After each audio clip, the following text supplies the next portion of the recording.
హరే కృష్ణ. భగవద్గీత 3వ అధ్యాయం 16వ శ్లోకంలో మనం చెప్పుకున్నాం.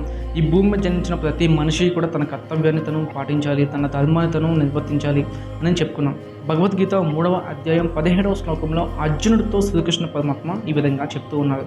అర్జున, ఎవరైతే ఈ భూమి మీద జన్మించి ఆత్మ సాక్షాత్కారాన్ని పొందుతారో, ఆత్మ జ్ఞానాన్ని తెలుసుకుంటారో అటువంటి వారికి ఎటువంటి కర్తవ్యాలు ధర్మాలు ఈ భూమి మీద ఉండవు అనేసి అర్జునుడితో శ్రీకృష్ణ పరమాత్మ అయితే చెప్తూ ఉన్నారు.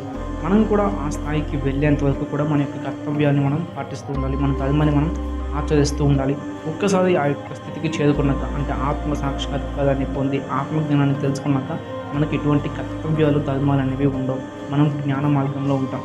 అప్పటి వరకు మాత్రం మనం మన యొక్క కర్తవ్యాన్ని ధర్మాన్ని అయితే నిర్వర్తిస్తూ ఉండాలనేసి భగవద్గీత 3వ అధ్యాయం 17వ శ్లోకం మనకి చెప్తుంది. ఈ వీడియో కనుక మీకు నచ్చితే ఒక్క చిన్న లైక్ చేయండి, ఇంకోదంతా కామెంట్ చేయండి. ఇంకా మరిన్ని శ్లోకాలు తెలుసుకోవాలనుకుంటే మన ఛానల్ అయితే సబ్స్క్రైబ్ చేసుకోండి, పేజ్ని అయితే ఫాలో అవ్వండి.